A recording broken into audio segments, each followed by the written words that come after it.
lixdankaas arday oo iskuul malable si bilaash walka baradoona geeka diiwaangelintiis iyona weliba si toos ah lanka dhawaaqi taariikh 21 Oktoobar 2020. Bismillaahi raxmaani raxiim. Asalaamu calaykum waraxmatullaahi wabarakaatuhu. Magacayga leeyahay Cabdiraxiim Ibraahim Kerow wali ahaa maamul ku-xigeenka iskuul malable primary and technical school geeko taariikhda 21 Oktoobar 2025 wali meelanka shaqna fadaane waan ogaahin ahaan biina fadaane dhammaan waalidiinta awlaadiyo lijeel inta walbaradan walbarashada ku faa'iideysadaan inay iskuul malable primary and technical school usa qaado doona ardayteeda deerasa 60 arday oo waliba si bilaash wala ka barow isdiiwaangelintani geeka 21 taariikhda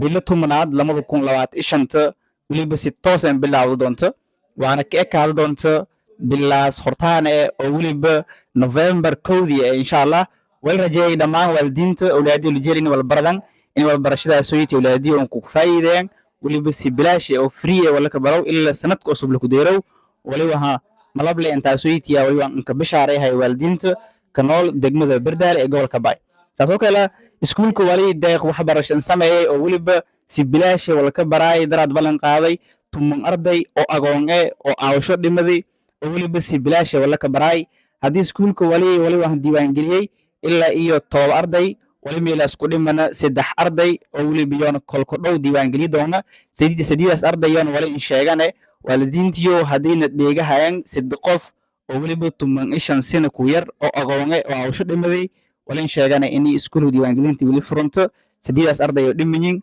maadaama tumuusa qaaday 7 hadda si toos ah diiwaan geli meelaasooytin ku dhimanta 3 arday wali in sheegay in ku faa'iideysan deeqaasooyti saasoo kale lixdankaas arday oo iskuul malable si bilaash walka baradoona geeka diiwaangelintiis iyona waliba si toos ah lanka dhawaaqi taariikh 21 Oktoobar 2025 ee diiwaangelinta si toos ah iskuul malable in ka bilaawdaas waana wali ka ekaado doonta bilaas hortaan taariikh 1 oo November halmarsinka nagoy waalidiinta wali in sheegay in iskuul malable arday tiradii deerasa 60 arday si free wala ka barahay waan la qaadahay ilaa iyo ku deerow sanadka 2020 milas wali ku dhiganta in arday si free wala ka baradoona iskuulka maanusiina qaado doona fursadaas dhammaan waalidiinta awlaadiyo walbarashada jeel wali in sheegana in ku faa'iideysadaan waana si toos ah ardaydaas oo iskuul malable han kirgelin waana ka dadaalan insha Allah